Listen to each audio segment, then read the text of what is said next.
بولتا تلنگانہ کے معزز دوستوں کو ریاست علی خان کا سلام۔ حیدرآباد کے یاقوت پورے کے غریب ماں باپ کا سپنا تھا کہ ان کا لڑکا بڑا ہو کر کچھ قابل بن جائے، کوئی عالیشان آفس میں نوکری کرے، لیکن ان کے پاس اتنی دولت نہیں تھی کہ وہ انہیں پرائیویٹ اسکول میں داخل دلائے۔ اس لیے انہوں نے ٹیمرس کے اسکول میں داخلہ دلایا۔ ان کا ایک لوتا بیٹا 14 سال کا محمد رضوان کو تلنگانہ مائنورٹی ریزیڈنشل اسکول یاقوت پورہ سرو نگر میں تعلیم حاصل کر رہا تھا۔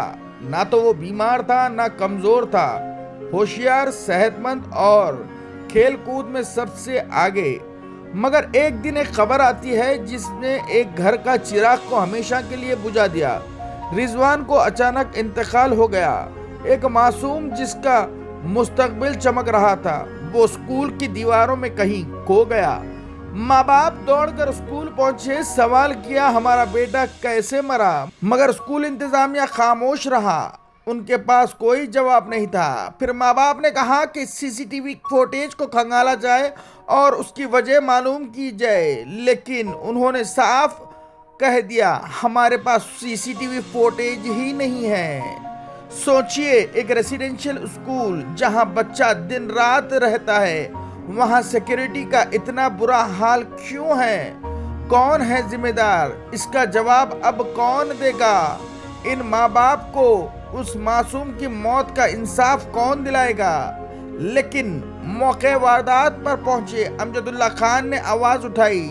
ٹیمرس کے پریزیڈنٹ فہیم قریشی کو فوراً کارروائی کرنے پر زور دیا اور والدین کو تسلی دیتے ہوئے کہا میں آپ کے دکھ میں شامل ہوں اور تحقیقات پوری ہونے تک میں خاموش نہیں بیٹھوں گا۔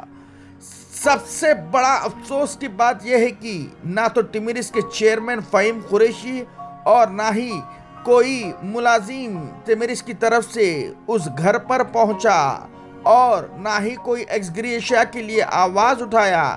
اگر یہی بچہ کسی امیر گھر کا ہوتا تو ٹی وی ڈیبیٹس ہوتے، سوشل میڈیا پر طوفان مچ جاتا اور شاید اسمبلی تک آواز بھی اٹھ جاتی اور کوئی منسٹر ان کے گھر پر پہنچ جاتا، مگر یہ بچہ غریب تھا، اس لیے اس کی موت صرف ایک کاغذ کا ٹکڑا بن گئی۔ یہ صرف ایک خاندان کا غم نہیں، یہ ہمارے سماج کی بے حس کا ثبوت ہے۔ دعا ہے کہ اللہ تعالیٰ اس مظلوم کے ماں باپ کو صبر دے اور محمد رضوان کو اپنی رحمت میں جگہ عطا فرمائے۔ ایک معصوم کی موت صرف ایک فیملی کا غم نہیں ہوتا، بلکہ ایک پورے نظام کا ناکام ہونا ہوتا ہے۔ کیا محمد رضوان کا پریوار کو انصاف ملے گا یا ہر مظلوم کی طرح اس معصوم کی کہانی ناانصافی کے اندھیروں میں چھپ جائے گی؟ بیورو رپورٹ، بولتا تلنگانہ۔